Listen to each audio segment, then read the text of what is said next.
aqui louvando a Deus, podendo exaltar seu santo nome. Bom estarmos aqui louvando a Deus, podendo exaltar seu santo nome.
Que a graça e a paz do Senhor Jesus repousem sobre cada um de nós.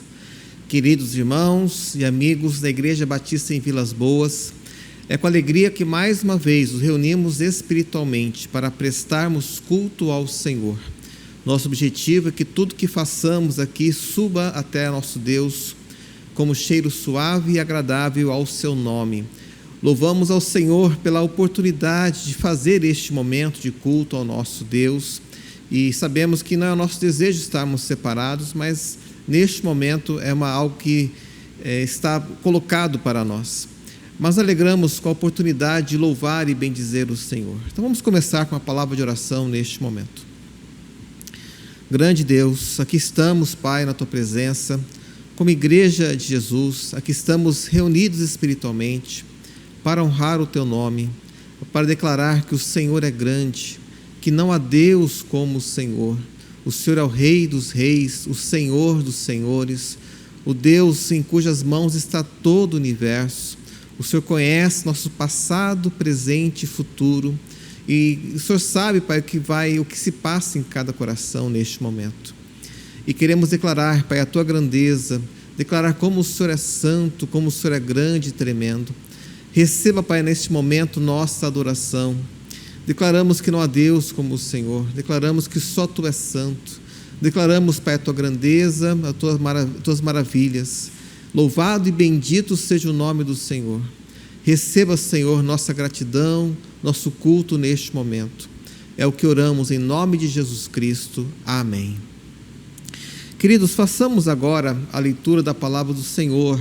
Nosso texto de hoje é o Salmo 66. Convido aqueles que puderem também, a que possam acompanhar conosco essa leitura. Se possível, abra sua Bíblia também nesse trecho da palavra de Deus. Salmo 66.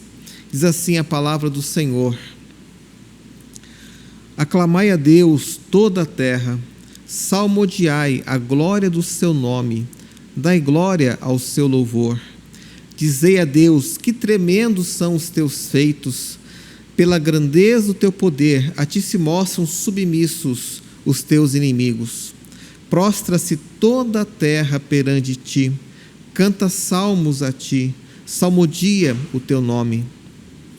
Vinde e vede as obras de Deus, tremendos feitos para com os filhos dos homens. Converteu o mar em terra seca, atravessaram o rio a pé, ali nos alegramos nele. Ele, em seu poder, governa eternamente, os seus olhos vigiam as nações, não se exaltem os rebeldes. Bendizei, ó povos, o nosso Deus, fazei ouvir a voz do seu louvor, o que preserva com vida a nossa alma e não permite que nos resvalem os pés. Pois tu, ó Deus, nos provaste, acrisolaste-nos como se acrisola a prata. Tu nos deixaste cair na armadilha, oprimiste as nossas costas. Fizeste que os homens cavalgassem sobre a nossa cabeça. Passamos pelo fogo e pela água, porém afinal nos trouxeste para um lugar espaçoso. Entrarei na tua casa com holocaustos, pagar-te-ei os meus votos, que proferiram os meus lábios e que no dia da angústia prometeu a minha boca. Oferecer-te-ei holocaustos de vítimas cevadas, com aroma de carneiros, e molarei novilhos com cabritos. Vinde, ouvi, todos vós que temeis a Deus, e vos contarei o que Ele tem feito por minha alma. A Ele clamei com a boca, com a língua o exaltei. Se eu no coração contemplara a vaidade, o Senhor não me teria ouvido. Entretanto, Deus me tem ouvido e me tem atendido à voz da oração. Bendito seja Deus, que não me rejeita a oração, nem aparta de mim a sua graça. Esta é a palavra do Senhor, e o salmista primeiramente chama os seus leitores, aclamem ao Senhor. Depois ele faz um convite por duas vezes, vejam, venham e vejam as obras de Deus, o que Ele tem feito. E finalmente quero destacar aqui os versículos finais 19 e 20. Entretanto, Deus me tem ouvido e me tem atendido à voz da oração. Bendito seja Deus, que não me rejeita a oração, nem aparta de mim a sua graça. Meus irmãos, Deus é fiel, Ele tem cuidado de nós, é um Deus que ouve orações, é um Deus que tem nos guardado neste momento, e nós iremos cantar um hino que declara isso: Tu és fiel, Senhor. Bendizei, ó povos, o nosso Deus, fazei ouvir a voz do seu louvor. Que com nossos lábios e com nosso coração possamos bendizer esse Deus tremendo e fiel para conosco. Que o Senhor nos abençoe. Nunca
fiel a mim.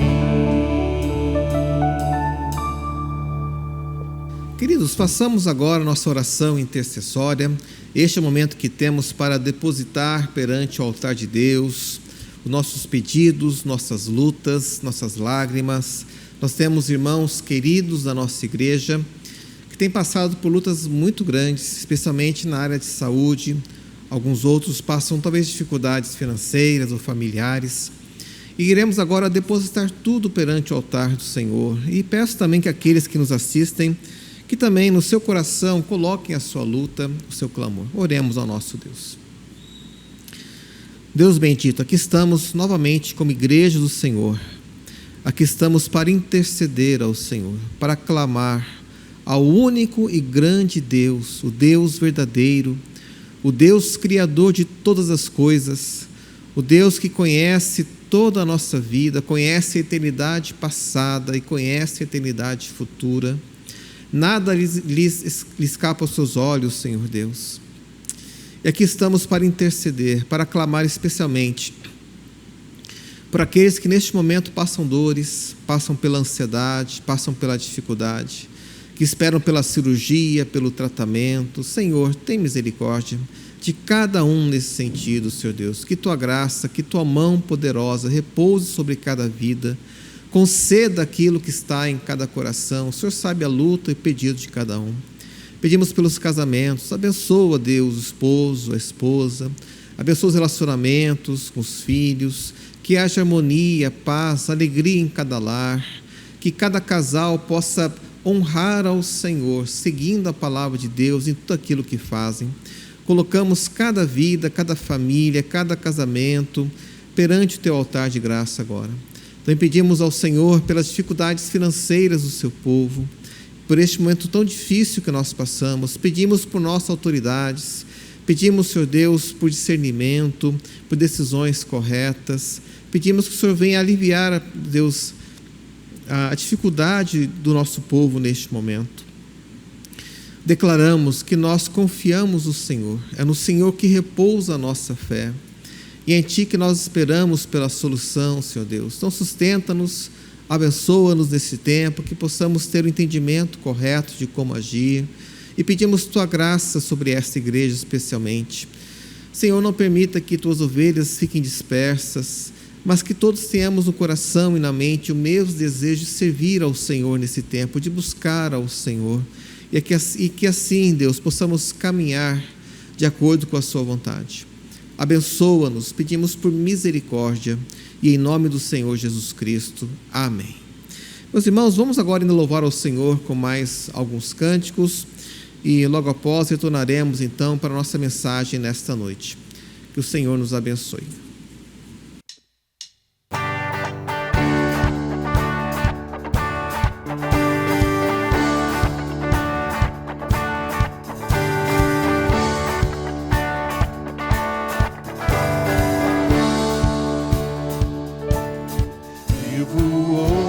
Estou aqui, pois Ele decidiu me amar, e então eu posso livre andar.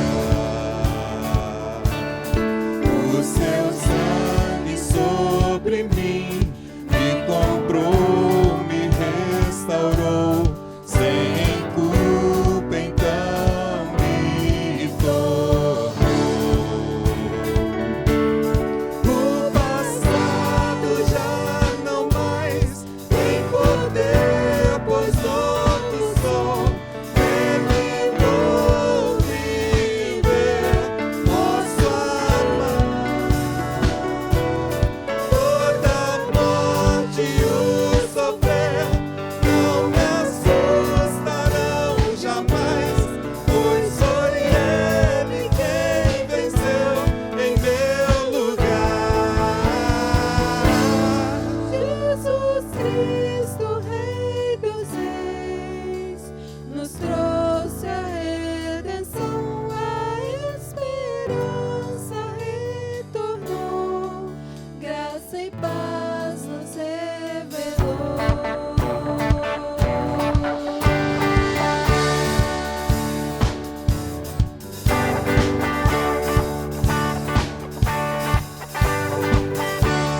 estou aqui, pois Ele decidiu me amar, e então eu posso lhe bradar.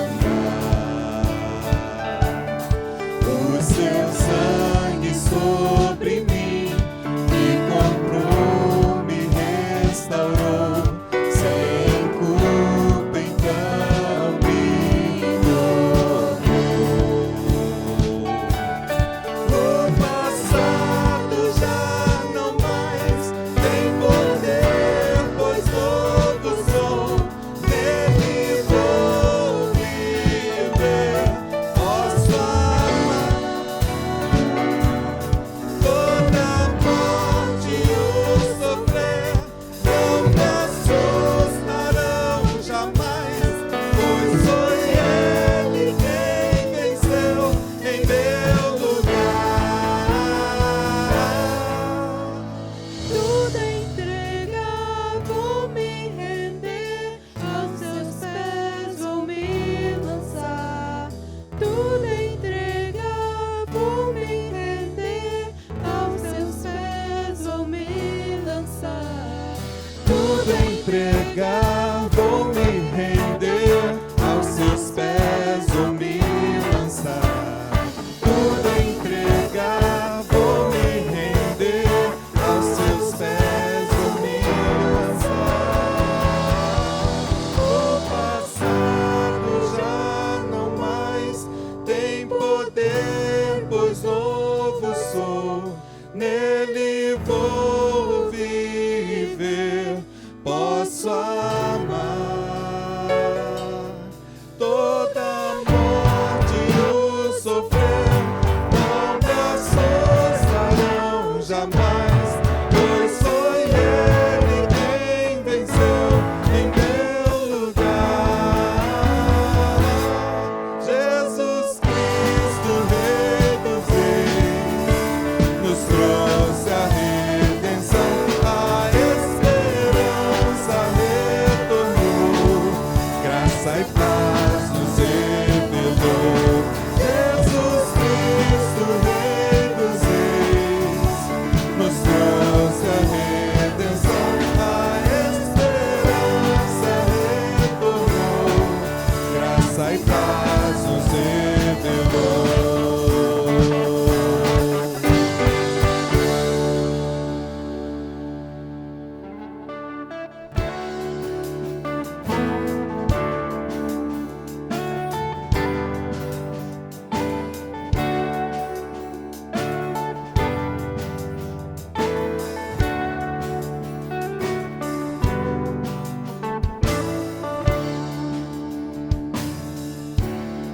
Só pela graça de Deus, o seu Filho veio a mim, como um cordeiro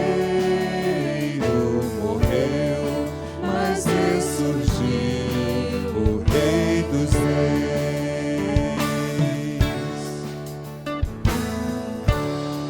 Vamos dançar e celebrar com os que nem podiam andar,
Meus irmãos, convido os queridos a abrirem suas Bíblias no Evangelho de Marcos, capítulo 12.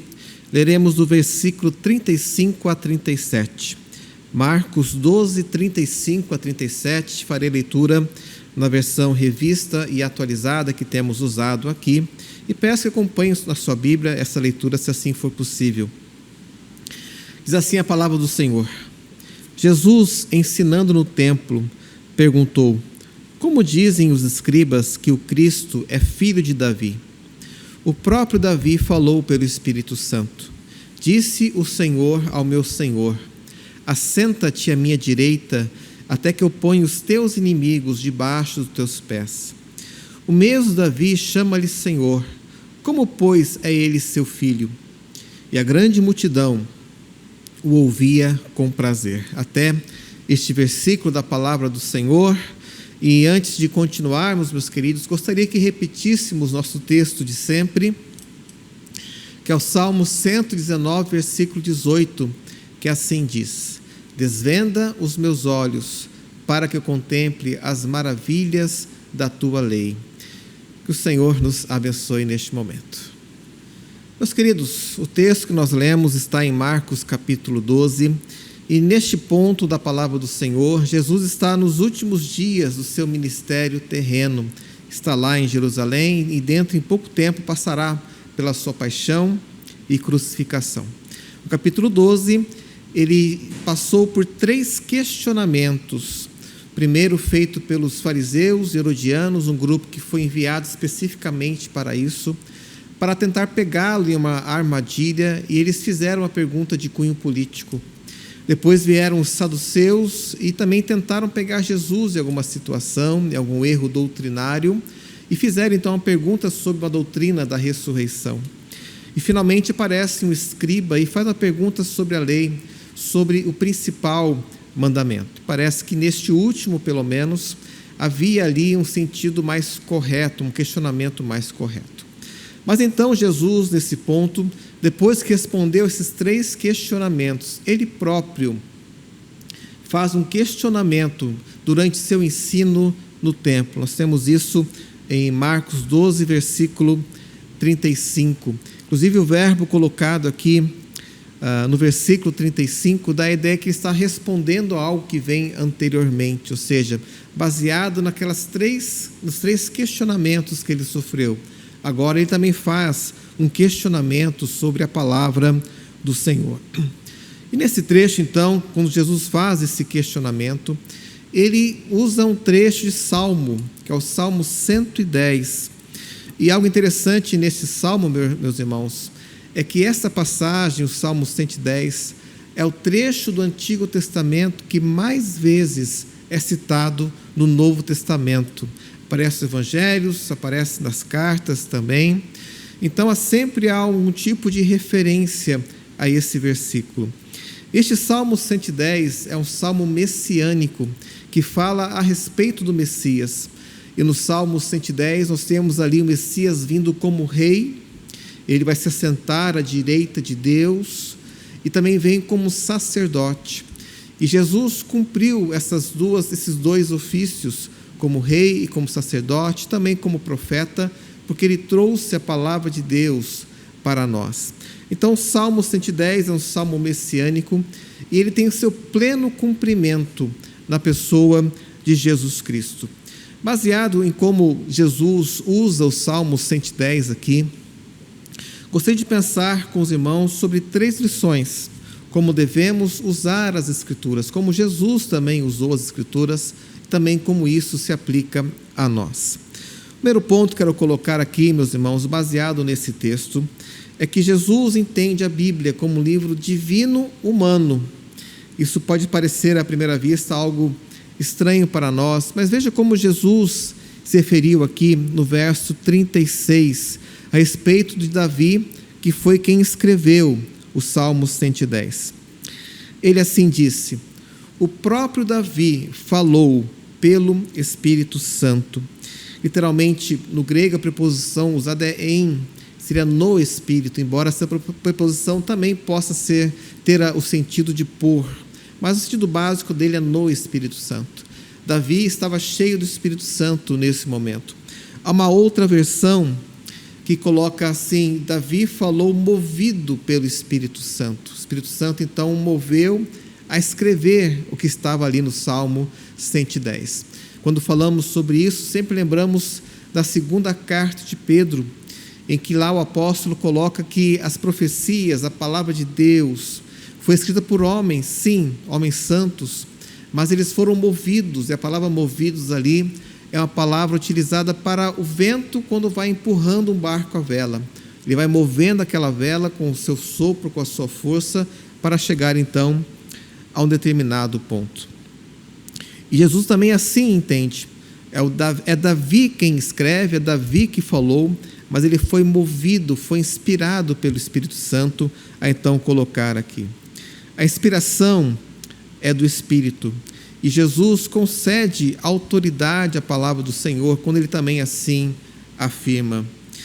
E Jesus usou várias vezes o Antigo Testamento em seu ministério. Talvez o ponto mais marcante para nós seja naquele momento da tentação, onde por 3 vezes ele é tentado por Satanás, está no deserto. Logo no início do seu ministério, nós temos isso em Marcos capítulo 1, e ele responde a Satanás usando a palavra do Senhor.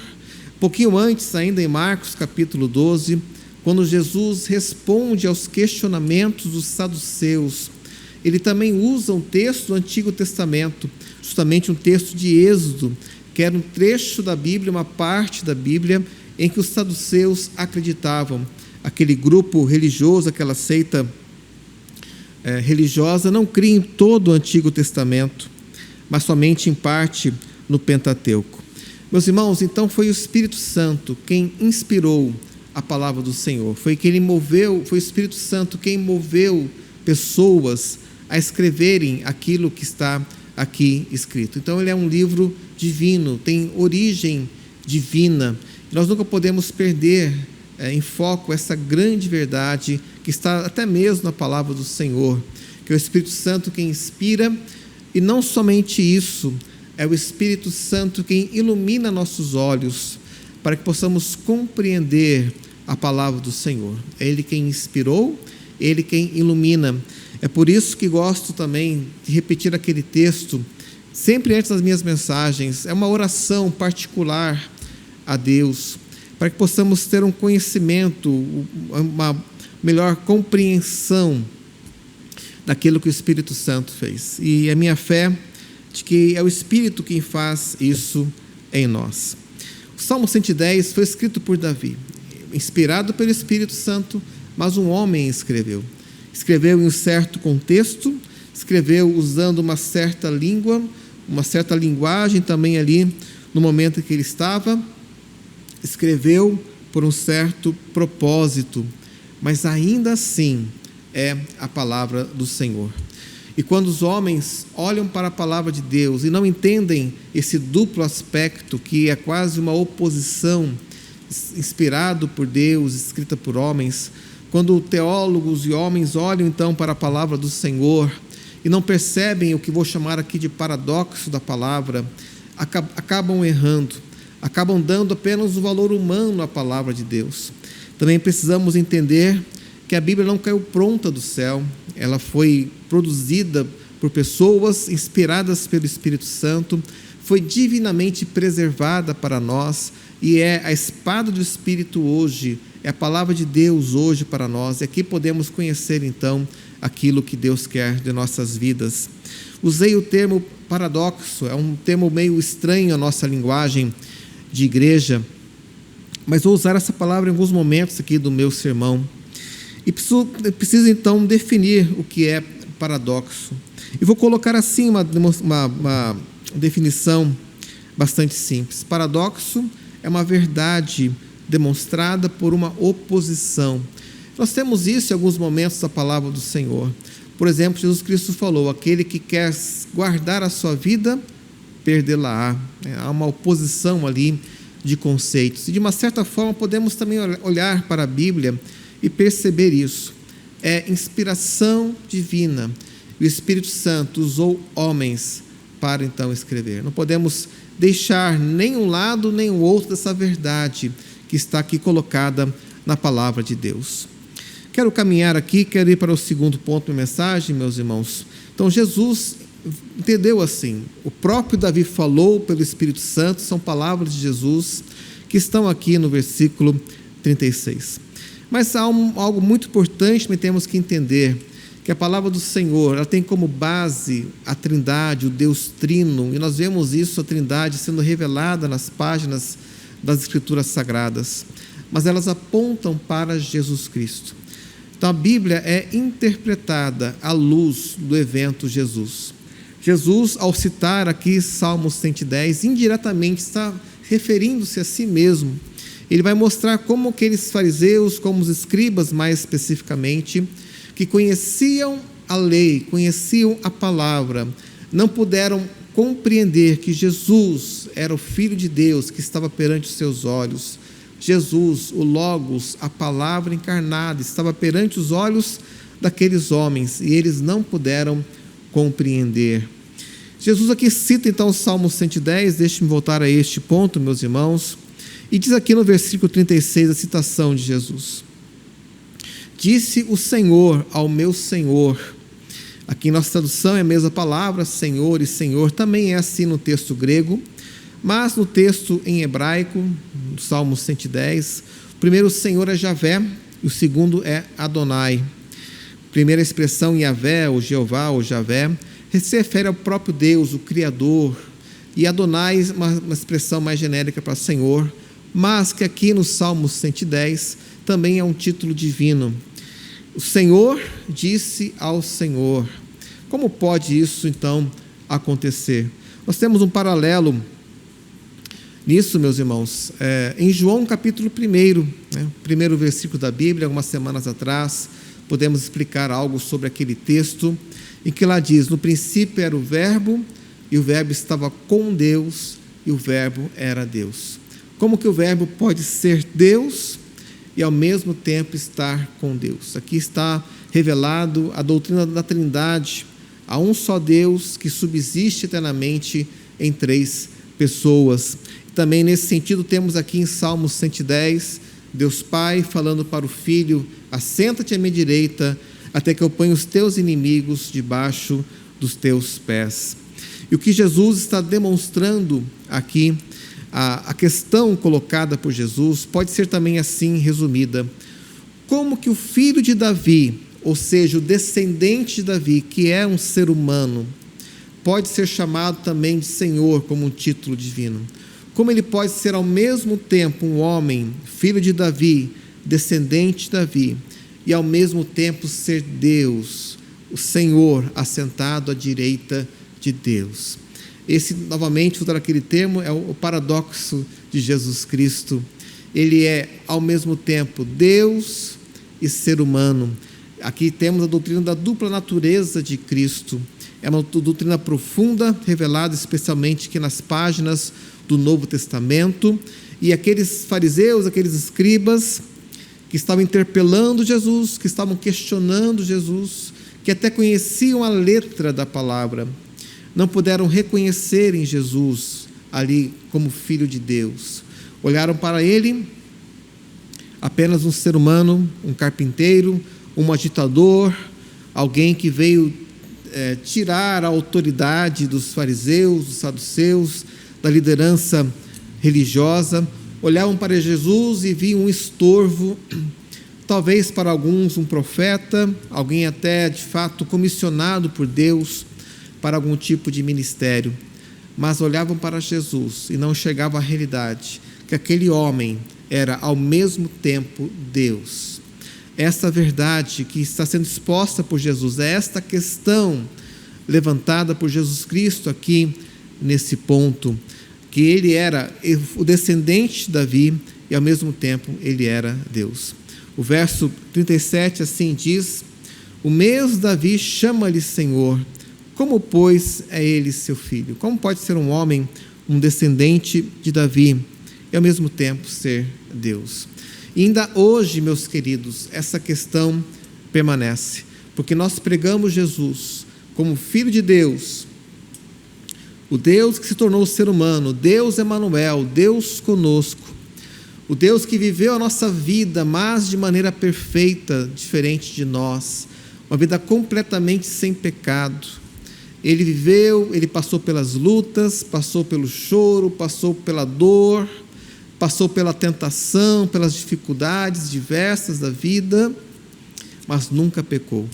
E por fim, a sua morte terrível numa cruz foi aceita pelo próprio Deus como pagamento pelos nossos pecados. E não somente isso, Jesus Cristo morreu, mas ao terceiro dia, Jesus ressuscitou. E a sua ressurreição prova de forma definitiva que de fato Ele é Deus. Ele ressuscitou em um corpo glorioso, e é o mesmo tipo de corpo que um dia nós teremos quando passarmos pela ressurreição, na volta de Cristo, e assim subiu aos céus. Apóstolo Pedro, em Atos capítulo 2, quando explica os acontecimentos que ali houve naquele capítulo, com a descida do Espírito Santo e os sinais decorrentes, ele faz um profundo sermão cristológico, ou cristocêntrico, colocando Jesus de fato como centro. E Pedro explica que aqueles sinais que lá aconteceram eram a prova de que Jesus havia ressuscitado, e não somente isso, havia chegado aos céus, havia sido recebido em glória, havia se assentado já à direita de Deus, numa outra referência, Salmos 110, estava ali aguardando o dia final, e ele então, lá dos céus, ele derramou sobre a sua igreja o Espírito Santo.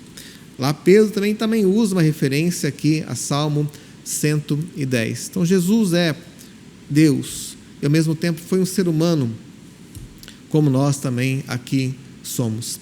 Ele nos representa perante Deus.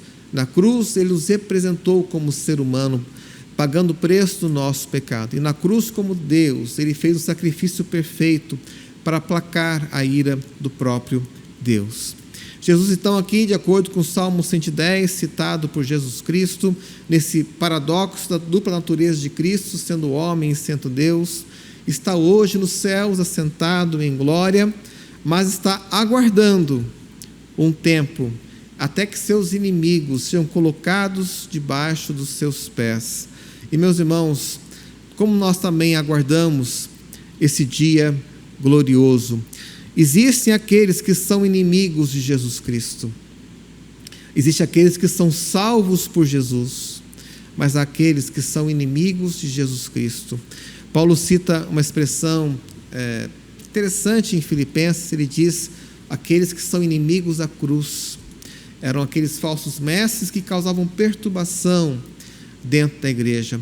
E o mesmo Paulo também, na sua segunda carta aos Tessalonicenses, capítulo 1, dá uma palavra duríssima a respeito daqueles que são inimigos de Jesus Cristo. Deixe o primeiro texto, meus queridos, com os irmãos. Lerei aqui também na RA, Revista Atualizada, a segunda carta de Paulo aos Tessalonicenses, capítulo 1. Veja o que Paulo coloca aqui, a partir do verso 4. A tal ponto que nós mesmos gloriamos de vós nas igrejas de Deus, à vista da vossa constância e fé em todas as vossas perseguições e nas tribulações que suportais, sinal evidente do reto juízo de Deus. As tribulações que a igreja passava eram sinal do juízo de Deus, correto? Para que sejais considerados dignos do reino de Deus, pelo qual com efeito estais sofrendo.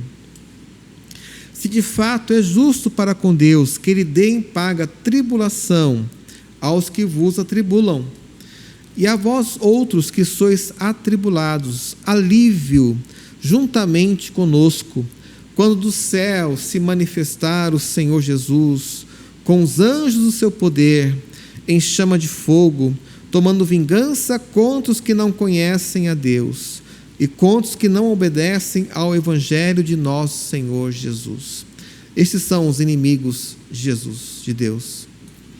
Olha o fim dessas pessoas, coisa terrível, meus irmãos, verso 9 agora. Estes sofrerão penalidade de eterna destruição, banidos da face do Senhor e da glória do seu poder, quando vier para ser glorificado nos seus santos e ser admirado em todos os que creram naquele dia, porquanto foi crido entre vós o nosso testemunho. Então, de acordo com o que Paulo coloca aqui, os crentes, aqueles que creram na palavra do Senhor, que aceitaram a Cristo pela pregação de Paulo, hoje passam pelo sofrimento, passam pela angústia, naquele momento ali na perseguição por parte de judeus, mais especificamente. Mas quando Cristo vier, Ele dará paga àqueles que atribulam e dará alívio àqueles que são atribulados por amor de Deus. Esta é a palavra do Senhor.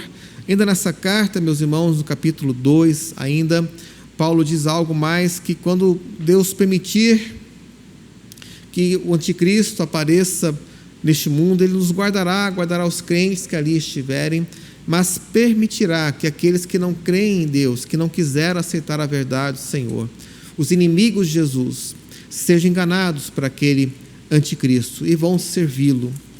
Então nós voltamos para Marcos capítulo 12 e vemos essa referência de Jesus aqui ao Salmo 110, em que ele claramente coloca que esses inimigos um dia estarão debaixo dos pés do Senhor Jesus. É uma expressão, obviamente, que demonstra que até aquelas pessoas um dia irão submeter a Jesus Cristo como Senhor. Nós temos em Filipenses capítulo 2, Paulo falando isso de uma forma muito bela e profunda. Deixe-me também ler com os irmãos esse texto, Filipenses capítulo 2, quando Paulo cita este momento glorioso, quando o Senhor Jesus Cristo será exaltado acima de todo nome. Diz assim, Filipenses capítulo 2, a partir do verso 9: pelo que também Deus o exaltou sobremaneira e lhe deu nome que está acima de todo nome, para que ao nome de Jesus se dobre todo o joelho nos céus, na terra e debaixo da terra, e toda a língua confesse que Jesus Cristo é o Senhor, para a glória de Deus Pai. Então chegará um tempo que os inimigos de Jesus se submeterão a Ele, reconhecerão que de fato Ele era o Senhor, que Ele era e é o Filho de Deus, já glorificado nos céus. Há outros exemplos na palavra do Senhor, como por exemplo Apocalipse capítulo 19, que retrata de forma simbólica a volta de Cristo, Ele com grande poder, vencendo os seus inimigos aqui na terra, e vencendo especialmente o anticristo, que será derrotado com a palavra da boca do Senhor Jesus Cristo. Cremos que assim irá acontecer. E como disse uma outra mensagem, meus irmãos, Paulo afirma em 1 Coríntios capítulo 15, que há um último inimigo a ser derrotado pelo Senhor Jesus. Esse último inimigo é a morte. Isso nos dá então uma ideia de uma ressurreição geral. Os crentes serão ressuscitar e se encontrarão com o Senhor, estarão com Ele para sempre. Isso também há de acontecer. É nosso grande consolo em nosso tempo hoje, sabendo que até a morte um dia estará subjugada ao Senhor Jesus Cristo. Ele já derrotou a morte quando ressuscitou dentre os mortos, mas chegará um tempo em que essa vitória chegará então a todo aquele que crê nele como Senhor e Salvador. Também diz a palavra do Senhor, meus irmãos, que até os ímpios vão ressuscitar para serem condenados, uma ressurreição para a condenação, algo que a Bíblia nos coloca, que é bastante profundo também. Queridos, vamos para a última parte aqui do nosso texto, e quero colocar esses dois paradoxos. Sei que é uma palavra um pouco estranha para nós, e vou colocar como oposição, primeiramente, da palavra do Senhor. É um livro divino, escrito por homens. Da mesma forma, o próprio Senhor Jesus, em sua dupla natureza, Ele era Deus, mas também era ser humano. E, meus irmãos, a solução para os paradoxos da revelação divina é a própria pessoa de Deus. É nele que essas questões são resolvidas. E é por isso que nós devemos aproximar de Deus, crendo. É pela fé que nós podemos aproximar do Senhor. Houve um teólogo do passado chamado Anselmo, que assim colocou, que a fé deveria buscar a compreensão.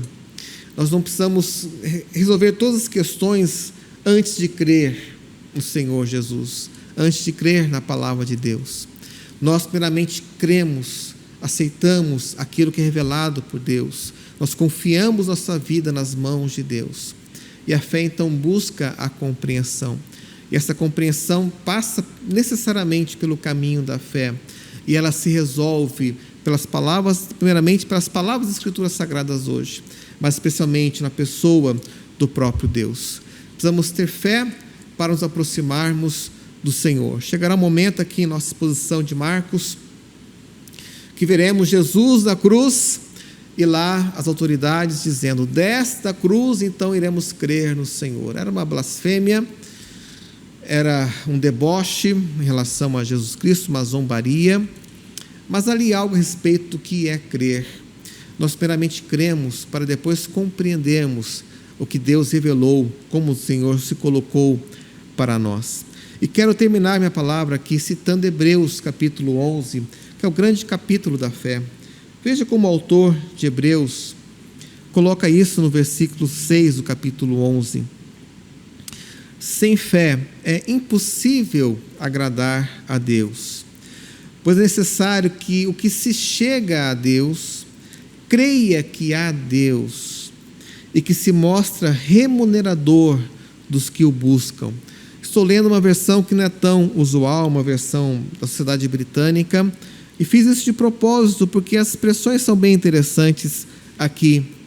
Aquele que se aproxima de Deus tem que crer que há Deus, que Deus é real, é verdadeiro, que se revelou especialmente por meio de Jesus Cristo. Ele é a palavra de Deus, mas também se revelou, a sua revelação especial está aqui nas Escrituras Sagradas, que também são a palavra de Deus para nós. E tudo isso se resume, tem o seu pleno cumprimento, sua explicação na pessoa do próprio Deus. E é somente pela fé que podemos nos aproximar, é somente pela fé que podemos aceitar essas verdades. E o texto bíblico diz de Hebreus que temos que crer que há um Deus, que Deus existe, que Ele é verdadeiro e que Ele recompensa, que Ele remunera, a expressão colocada nessa versão aqui, que Ele é galardoador daqueles que o buscam. Nós temos que buscar a Jesus pela fé hoje. Somos hoje impactados por teorias, por doutrinas, por fatos que são até científicos. Não sabemos como explicar certas situações. Parece que contradizem a palavra do Senhor. Mas nosso passo é pela fé. Nós cremos naquilo que está escrito e Deus dará compreensão para entender essas aparentes oposições que estão na sua revelação. Meus irmãos, minha palavra final: creiamos no Senhor, nos aproximemos com fé. Não adianta apenas sabermos a palavra de Deus como os escribas de uma maneira teórica ou superficial, mas entender que é em Jesus que essas questões são resolvidas, porque a palavra aponta para Ele e em Cristo, pela fé, podemos nos aproximar do Senhor. Que o Senhor nos abençoe neste momento. Iremos cantar, iremos ouvir uma música especial que fala de Jesus como nosso tesouro. E depois voltaremos para orar ao nosso Deus. Que o Senhor nos abençoe.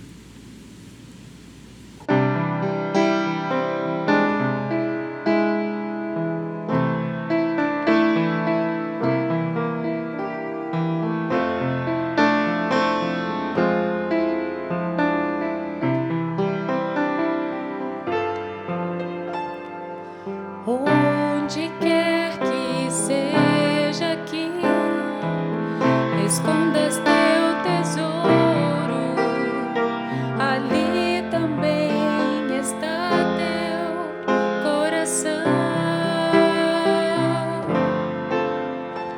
Se aqui na terra ao esconderes, ladrões podem roubá-lo, mas podes escondê-lo lá no céu. Há um tesouro no final da jornada desta vida. Ele é a razão do meu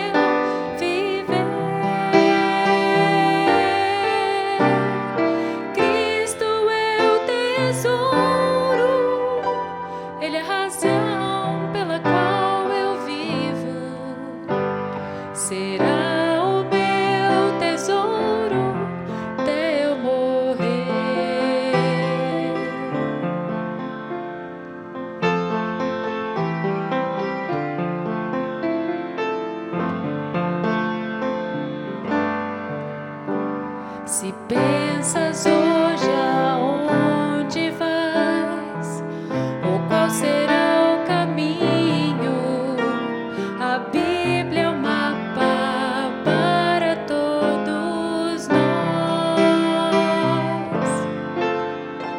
Se nós a lermos e a seguirmos, onde ela indica, não nos perderemos, só temos que escolher. Há um tesouro no final da jornada desta vida. Ele é a razão do meu viver. Cristo é o tesouro, Ele é a razão pela qual eu vivo. Será o meu tesouro até eu morrer.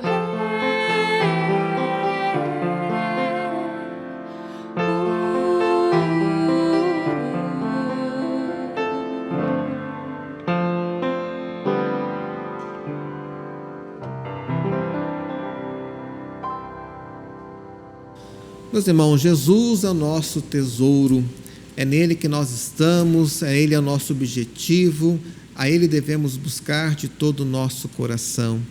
E enquanto estamos neste mundo, o mapa para Deus é a palavra do Senhor.